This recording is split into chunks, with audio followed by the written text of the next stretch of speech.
আসসালামু আলাইকুম রহমতুল্লাহ। আমার ফিলিস্তিনি ভাইদের এত কষ্ট আমার আর সহ্য হয় না। দেখেন আমার বাড়িঘর দূরের অবস্থা। আমার যদি সামর্থ্য থাকতো, ওই উপরে আল্লাহকে সাক্ষী রেখে বলছি, আমি সমস্ত কিছু দিয়ে চেষ্টা করতাম তাদের পাশে দাঁড়ানোর।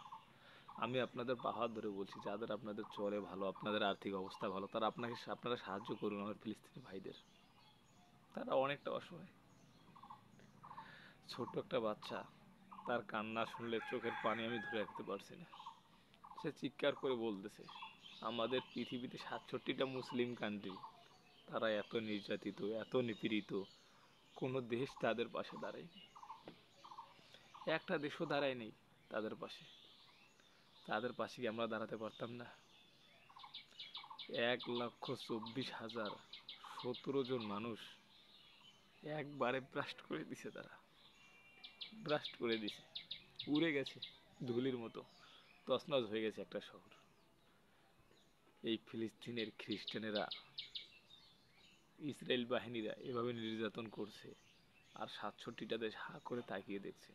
প্রত্যেকটা দেশ যদি বেশি না ১০,০০০ করে সেনা সদস্য পাঠাইতো, কারো পাপের ক্ষমতা নাই আমার ইসরায়েল মুসলিম ভাইদেরকে একটা ফুলের টোকাও দেয়।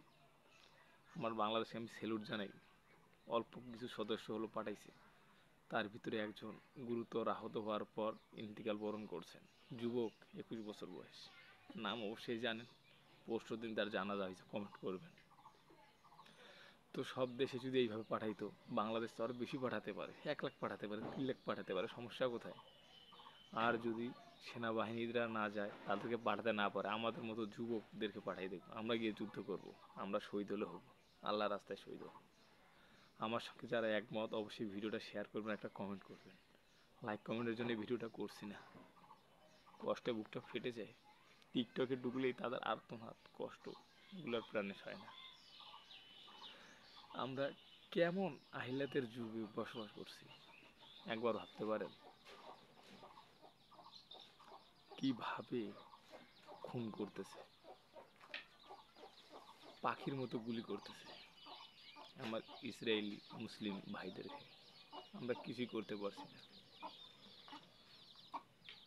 আসুন আমরা সবাই তাদের যতটুকু যে পারি সাহায্য করি। আসসালামু আলাইকুম রহমতুল্লাহ।